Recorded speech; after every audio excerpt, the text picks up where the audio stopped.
नमस्कार, मैं मुकेश यादव आप सभी का जीएस वाटिका में फिर से स्वागत करता हूं। जैसा कि आप जान रहे हैं कि इस चैनल के माध्यम से मैं आप लोग के बीच ये ल्यूसेंट सामान्य ज्ञान पढ़ा रहा हूं, जो कि किसी भी तरह के एग्ज़ाम के लिए बहुत ही फ़ायदेमंद है।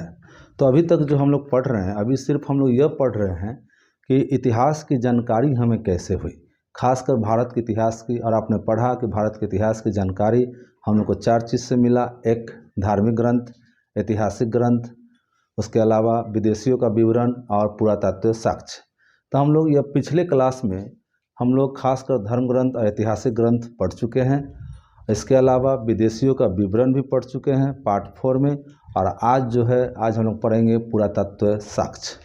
तो पुरातत्व का मतलब क्या होता है? सबसे पहला यह जाने कि पुरातत्व का मतलब होता है पुराना चीज़। जैसे हम लोग को उन लोगों के द्वारा यूज किया गया सामान मिला, हड्डी मिला, उनके बनाए गए घर मिले, इसके अलावा धातु मिले, ये सारा चीज़ से हम लोग इसके अलावा मंदिर, मूर्ति, ये सभी चीज़ों से हम लोग उन लोगों के बारे में यह पता लगाया कि आखिर उन लोगों का समाज कैसा था, उनकी सभ्यता कैसी थी, उनकी संस्कृति कैसी थी। तो वो लोग उस ज़माना में डेवलप थे, कितने मतलब आगे वो लोग विकसित हुए, उन सभी की जानकारी हमारे इतिहासकार लोग पुराना चीज़ से लगाते हैं, जैसे हम लोग कहते हैं पुरातत्व साक्ष्य। तो चलिए आज हम लोग इस चैप्टर में पढ़ेंगे पुरातत्व संबंधी साक्ष्य। तो टॉपिक है पुरातत्व साक्ष्य। पुरातत्व का मतलब होता है पुराना तत्व, जिसका हम लोग को सबूत मिला और उसको हम लोग यह देखेंगे। कहा जाता है कि ये आखिर इसको अंग्रेजी में कहते हैं आर्कियोलॉजी। ध्यान देंगे,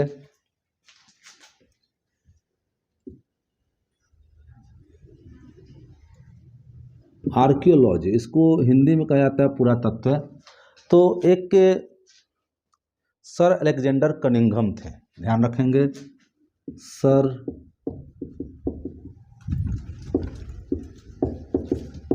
sir Alexander Cunningham. Sir Alexander Cunningham जो थे, उन्हें भारतीय पुरातत्व शास्त्र का पितामह कहा जाता है। यानी कि इन्हीं के देख रेख में, सर अलेक्जेंडर कनिंघम के देख रेख में ही हमारे देश में खुदाई शुरू हुआ। और हमारे जो पुराने जो पूर्वज लोग हैं, उनके द्वारा यूज की गई जो भी सामान मिली, उनके बारे में यह इन्हीं के अंडर में रहकर हम लोग जानकारी हासिल किए। अब बात करते हैं कहाँ कहाँ से भारत में यह सामान हम लोग को मिला, उनके द्वारा यूज की गई चीज़। तो अलग अलग जगहों में, जैसे एक है आपको बोगाज कोई, यहाँ ध्यान देंगे,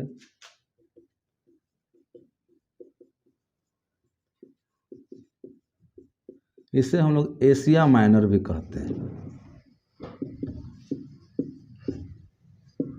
तो ध्यान रखेंगे, बोगाज कोई यह जो एक के बुक है, जो कि इसे एशिया माइनर कहा जाता है। और इसमें इस बुक को 1400 ईसा पूर्व में, ये ध्यान रखेंगे, यह कब 1400 ईसा पूर्व में यह बुक लिखा गया था। और इसमें हम लोग को वैदिक देवता पढ़ेंगे, वैदिक सभ्यता। तो वैदिक सभ्यता के समय में जो देवता थे, जैसे देवता में मित्र, वरुण, इंद्र, नासत्य।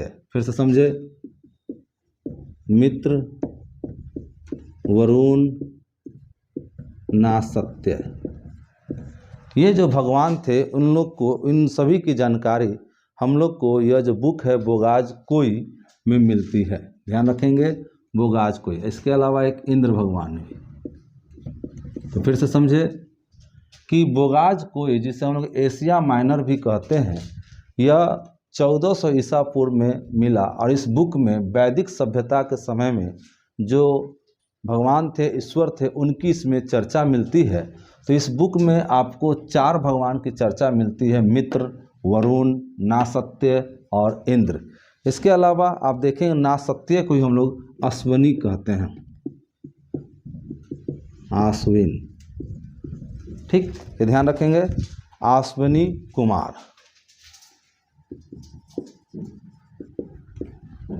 फिर आगे देखते हैं, इसके अलावा कहा जाता है यवन राजदूत। हेलियोडोरस के बेस नगर गरुड़ स्तंभ लेख से प्राप्त होता है। यानी कि मध्य भारत में भागवत धर्म विकसित होने का प्रमाण, मध्य भारत में भागवत धर्म, ध्यान रखेंगे कौन सा धर्म, भागवत धर्म के बारे में हम लोग को जानकारी जो मिलती है, इसमें लिखा गया है कि मध्य भारत में भागवत धर्म विकसित होने का प्रमाण यवन राजदूत हेलियोडोरस के बेस नगर, तो यवन राजदूत, यहाँ ध्यान रखेंगे यवन राजदूत, यानी कि यवन एक देश है, वहाँ के राजदूत थे जिनका नाम था हेलियोडोरस।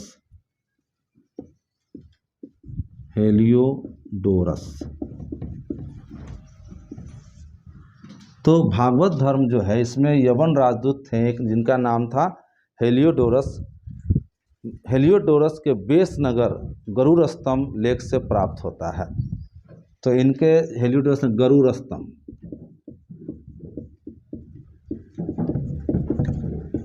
गरुड़ स्तंभ जो है उससे जानकारी मिलती है भागवत धर्म का। उसके अलावा एक है कि एक हाथी गुम्फा अभिलेख है। नेक्स्ट देखें, हाथी गुम्फा, यह जो अभिलेख है इसमें सबसे पहले यह जानकारी मिलती है भारतवर्ष का, यानी कि ये जो भारतवर्ष है, यह भारतवर्ष जानकारी सबसे पहले हम लोग किस अभिलेख में मिलता है, तो हाथी गुम्फा अभिलेख में। ये ध्यान रखेंगे, बहुत ही इम्पोर्टेंट है। इसके अलावा एक सोहगौरा है।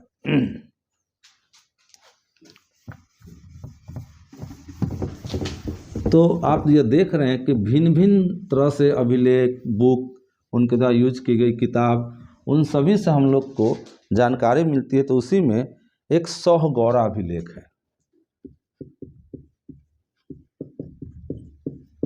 सोहगौरा, इस बुक से हम लोग को यह मिलता है कि सर्वप्रथम दुर्भिक्ष की जानकारी, तो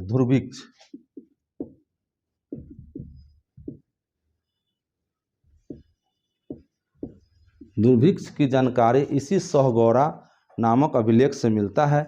इसमें यह भी मिलता है कि जब इन लोग को संकट पड़ता था, संकट के समय जैसे बाढ़ आ जाना या भूकंप आ जाना या प्राकृतिक कोई भी आपदा आ जाना, तो उस समय वो लोग भविष्य के लिए वो लोग अपना खाना बचा के रखते थे इन फ्यूचर के लिए।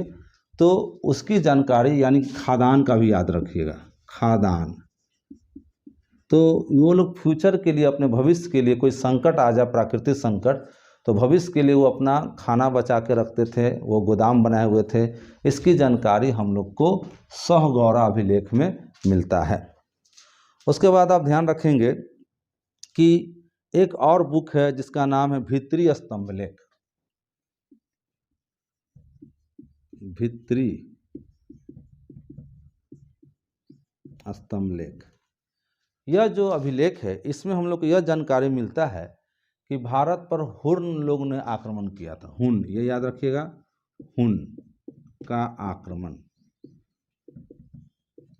यानी कि आपसे पूछा जाए कि वो कौन सा अभिलेख है जिसमें हुन लोगों ने हम लोग पर आक्रमण किया था, तो वो अभिलेख है भित्री स्तंभ अभिलेख। इससे हम लोग को यह जानकारी मिलती है कि हुन वाले हम लोग पर आक्रमण किए थे। इसके अलावा एक है एरन अभिलेख। एरन अभिलेख, इससे यह हमें जानकारी मिलती है सती प्रथा का। अब यह सती प्रथा क्या है, तो आपने पढ़ा है कि किसी कारण से अगर महिला का पति मर जाता है तो उस पति के ऊपर, मतलब पति के लाश के साथ उस महिला को जला दिया जाता था। और उनका यह मानना था पहले के लोगों को कि जब वो पति देव जब ऊपर जाएंगे तो उनको वहाँ पर खाना पीना कौन देगा, उनका कौन मतलब सेवा करेगा। तो उन लोग की ये सोच थी, हमारे पूर्वज लोगों की। तो वही सती प्रथा वहाँ स्टार्ट हुआ था। और आप आगे पढ़ेंगे कि लॉर्ड विलियम बेंटिक ने यह सती प्रथा को बैन किया था। कोशिश, इसके अलावा लॉर्ड विलियम बेंटिक ही नहीं, अकबर ने भी कोशिश किया, जो भी राजा महाराजा उस समय उन्होंने भी कोशिश किया। लेकिन धर्म एक ऐसा चीज़ है कि जल्दी वो ख़त्म नहीं होता है। और आपने इसीलिए पढ़ा है कि हमारा एक वेद है जिसका नाम है आपको अर्थववेद, जिसे अंधविश्वासों का वेद भी कहते हैं। तो यह सती प्रथा का चर्चा हम लोग को किस अभिलेख में मिलता है? एरन अभिलेख में। और कहा जाता है यह सती प्रथा, और उस समय राजा कौन था? तो भानुगुप्त। ध्यान रखेंगे, राजा था भानुगुप्त।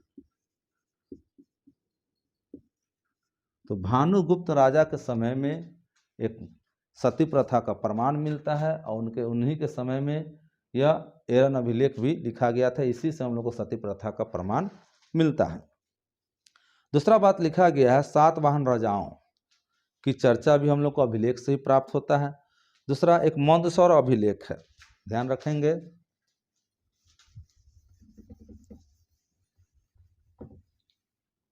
मंदसौर,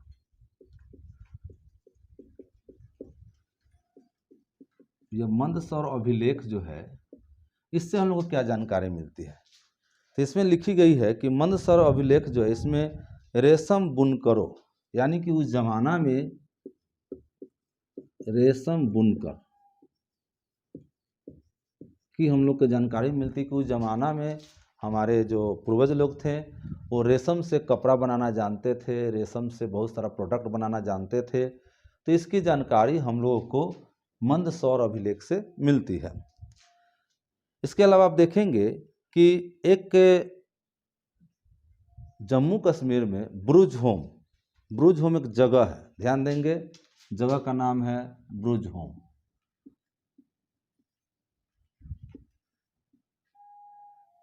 यह जगह पड़ता है जम्मू कश्मीर में। तो ब्रुज होम जो जगह है ये जम्मू कश्मीर में है, और यहाँ पर जो है गड्ढा घर मिला है, गड्ढा घर मिला है। और इस घर में उतरने के लिए एक सीढ़ी भी होता था, और उस घर में सपोज कीजिए कि एक तरह का यह धरती के अंदर बनाया हुआ है, इसमें उतरने के लिए इस तरह से यह सीढ़ी हुआ करती थी।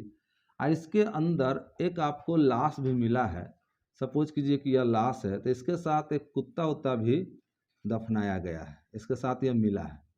यह जो आदमी है, इस आदमी के साथ यह कुत्ता को भी दफनाने का, और इस आदमी के साथ उसका जो यूज करने वाला चीज़ है, जैसे कपड़ा है या थाली है या चावल का दाना है, अनाज है, ये सभी इस लाश के साथ में मिला है। ऐसा उनका, हमारे पूर्वज लोग का यह सोच था कि जब वो ऊपर जाएंगे तो किस चीज़ में खाएंगे, तो इसलिए थाली, क्या पहनेंगे तो कपड़ा, और क्या खाएंगे तो अनाज भी देते। तो उनका रखवाली कौन करेगा?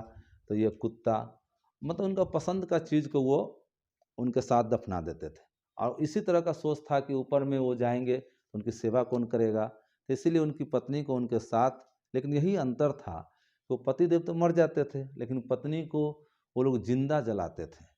और वो भी किस रूप में? तो पहले दुल्हन की तरह वो सजा देते थे, और उसके बाद उनको नशा का पदार्थ पिला देते थे, जैसे आप देख सकते हैं दारू हो गया, शराब हो गया, इससे। और जब वो होश में न रहे, और उसके बाद उन्हें उस चिता के ऊपर चारों तरफ से रस्सी बांध करके कुछ लठैत जो होते थे पहलवान लोग, वो खींच कर रखते थे, और उस पूरे गांव समाज इकट्ठा होते थे, गाना बजाना होता था पूरा, और उसमें आग लगाते थे। और आप देखते हैं कि लड़कियां कितनी भी वो दारू पी ले, नशा में न रहे, लेकिन जब आदमी जलता है, आग लगता है, तो उसमें सारा नशा टूट जाता है। तो वो लड़की कोशिश करती है भागने की, और जब वो भागने लगती है तो उस समय जितने भी लाठी पकड़ के लठैत लोग होते हैं, पहलवान टाइप के आदमी लोग, वो उसको मारते हैं कि वो भागे नहीं, और खींचे रहते हैं। यानी कि वो सीन जो आप देखेंगे बहुत बेदर्दी सीन है, आपको दिल को लगेगा कि यार ऐसा भी क्या मतलब होना चाहिए। तो इस तरह की हम लोग के यहाँ मतलब होता था। तो इसकी जानकारी भी आपने देखा सती प्रथा में। इसके अलावा पुराने ज़माने में जो पैसा चलता था, जिसको हम लोग पुराना सिक्का को आहत सिक्का कहते थे, आहत सिक्का। तो पुराने ज़माने में जो पैसा होता था सबका अलग अलग होता था, तो आहत सिक्का कहा जाता था। और इसे किताबों में कारसापन कहा गया, साहित्य में इसे कारसापन कहा गया, ध्यान रखेंगे। तो पुराना सिक्का को क्या कहा जाता है? आहत सिक्का। और साहित्य में इसे क्या कहा गया है? कारसापन कहा गया है। अब आप यह भी जानेंगे कि इसी सिक्का के द्वारा या इस पैसा पर सबसे पहले लिखना किसने शुरू किया? लेख, जैसे आज देखते हैं, मान लीजिए कि सपोज कीजिए कि ये पैसा है, इस पर आपने कुछ लिखा इस तरह से, तो यह जो लेख लिखने का शुरुआत पैसा पे किसने किया? तो यवन शासक ने, यवन शासक के द्वारा पैसा पर लिखने का लेख शुरू किया गया। इसके अलावा आप देखेंगे एक समुद्रगुप्त भी हैं। समुद्रगुप्त के बारे में कि वो उनको पैसा पर बीना बजाते हुए दिखाया गया है। अब मान लीजिए कि यह पैसा है और सपोज कीजिए कि यह समुद्रगुप्त है, तो इन्हें इस तरह से, और यह मान लीजिए कि यह बीना है, तो इनको बीना बजाते हुए दिखाया गया है किनको? समुद्रगुप्त को। तो समुद्रगुप्त जी को सिक्का पर बीना बजाते हुए भी दिखाया गया है। अब बात करते हैं कि एक जगह है अरिकमेडु, पुदुचेरी के निकट है, वहाँ पर रोम देश का सिक्का मिला है। ध्यान रखेंगे, अरिकमेडु, मेडु ये कहाँ पड़ता है? तो पुदुचेरी के निकट, हमारा इंडिया में ये पुदुचेरी है। तो पुदुचेरी के निकट यह अरिकमेडु जो सिक्का है यह रोम देश का है। इससे यह प्रूफ होता है कि उस जमाना में भी विदेशी लोग हमारे यहाँ आते थे और हम लोग भी उनके यहाँ जाते थे बिजनेस करने के लिए। तो इस सिक्का से, अरिकमेडु से रोमन सिक्के प्राप्त हुए हैं। ध्यान रखेंगे, ये अरिकमेडु एक जगह है, कहाँ पड़ता है? तो पुदुचेरी में। तो वहीं पर यह सिक्का मिला है, किस देश का? तो रोम देश का सिक्का मिला है। तो यह आपने देखा। इसके अलावा आप देखेंगे कि उन लोग के द्वारा उस जमाना में जो कुछ मंदिर बनती थी, तो उत्तर भारत में जो मंदिर बनता है उसका स्टाइल अलग है, दक्षिण भारत में जो मंदिर बनता है उसका स्टाइल अलग है। तो इसी के कारण यह अलग अलग भागों में बांटा गया। अब मान लीजिए कि यह उत्तर भारत में जो मंदिर बना, सपोज कीजिए कि इस तरह से यह मंदिर है, आप देखते होंगे मंदिर हम लोग के इधर ऐसे करके बनता है, मान लीजिए। तो उत्तर भारत में जिस डिजाइन से मंदिर बनता था उसे हम लोग नागर शैली कहते थे, इसे कहते थे नागर शैली। और दक्षिण भारत में जिस डिजाइन से मंदिर बनता था, सपोज कीजिए कि इस तरह से ऐसे, तो इस तरह से जो बनता था दक्षिण भारत में उसको द्रविड़ शैली कहते थे। ऐसे याद है कि द से दक्षिण, द से द्रविड़, और जो बच गया वो उत्तर भारत में। उत्तर भारत में तो यह नागर शैली में यह मंदिर बनता था। इसका भी हम लोग को यह अवशेष मिला है मंदिर का भी। और इसमें यह भी कहा गया है कि दक्षिणापथ के मंदिरों के निर्माण में नागर और द्रविड़ दोनों शैलियों का प्रभाव पड़ा है। अब एक पंचायतन जो शब्द है आप देखेंगे, पंचायतन, पंचायतन क्या है? इसके बारे में कहा जाता है कि यह जो शब्द है, एक बीच में, मान लीजिए कि बीच में एक मंदिर है, जहाँ पंचायतन का मतलब 5। ध्यान रखेंगे, पंचायतन का मतलब होता है 5।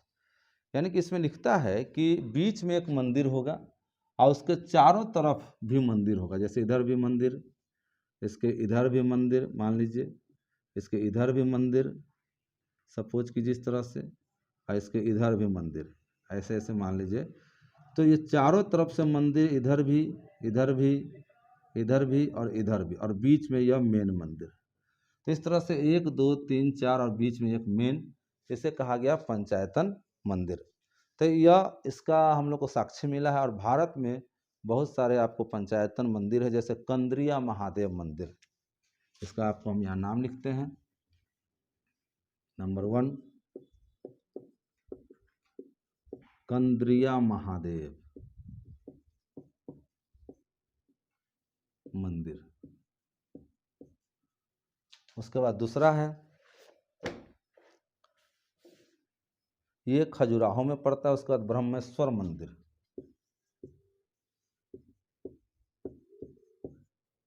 ब्रह्मेश्वर मंदिर,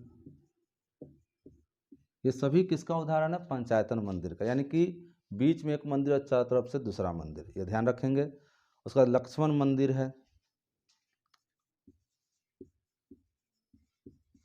लक्ष्मण मंदिर। उसके बाद है खजुराहो मंदिर,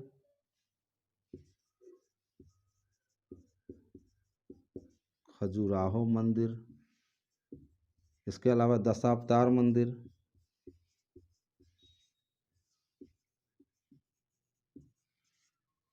ठीक, एक है गोंडेश्वर मंदिर। गोंडेश्वर मंदिर, तो आप गौर करेंगे ये सभी मंदिर जो हैं पंचायतन मंदिर के उदाहरण हैं। और आपने पढ़ा है कि पंचायतन मंदिर जो है वो बीच में एक और चारों तरफ से एक। तो इस तरह से यह कंद्रिया महादेव मंदिर है। उसके अलावा ब्रह्मेश्वर मंदिर है, लक्ष्मण मंदिर, खजुराहो मंदिर, दशावतार मंदिर और गोंडेश्वर मंदिर। तब बात करते हैं यह जो कंद्रिया महादेव मंदिर, यह खजुराहो जिसे हम लोग कहते हैं। उसके बाद यह ब्रह्मेश्वर मंदिर भुवनेश्वर, लक्ष्मण मंदिर खजुराहो, लिंगराज मंदिर भुवनेश्वर, दशावतार मंदिर देवगढ़ उत्तर प्रदेश और गोंडेश्वर मंदिर महाराष्ट्र में है।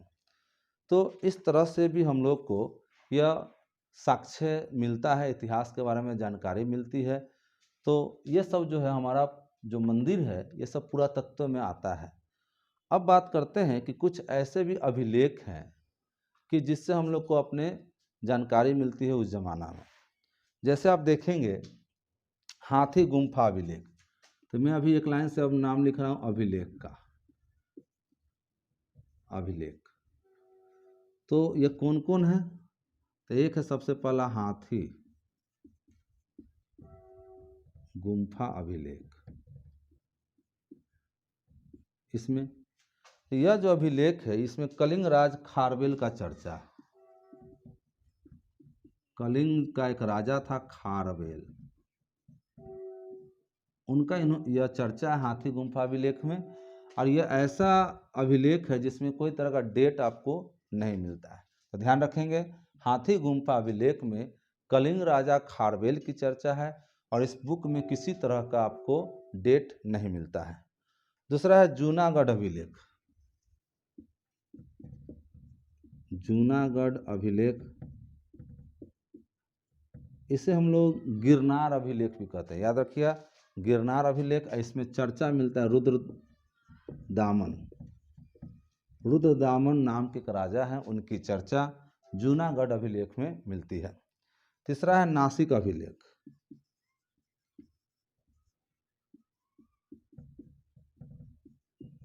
नासिक अभिलेख, इसमें कहा जाता है गौतमी बलश्री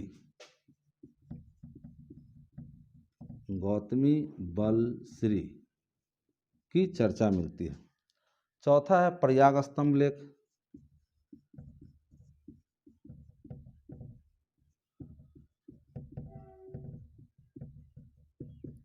प्रयाग स्तंभ लेख में कहा जाता है समुद्रगुप्त की चर्चा मिलता है। समुद्रगुप्त की चर्चा मिलता है। इसके अलावा एहोल अभिलेख।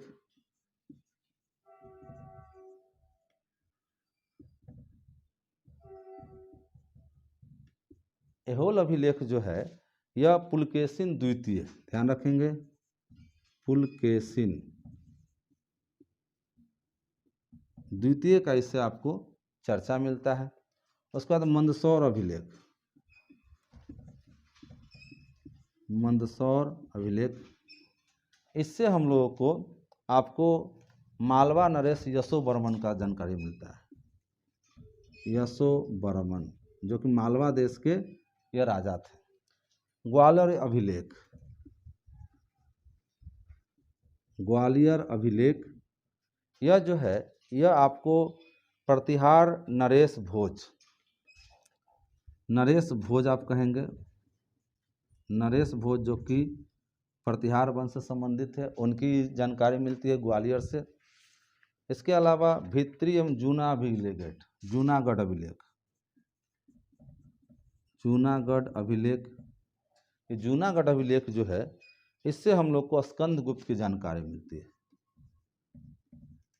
स्कंदगुप्त, ध्यान रखेंगे।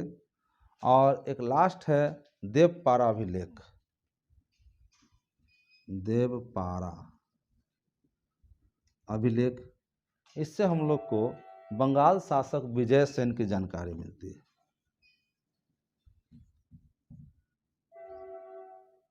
तो आपने यह देखा, फिर से इसको देख लेते हैं एक बार कि हम लोग को अपने पुरातत्व साक्ष्य में क्या क्या आता है।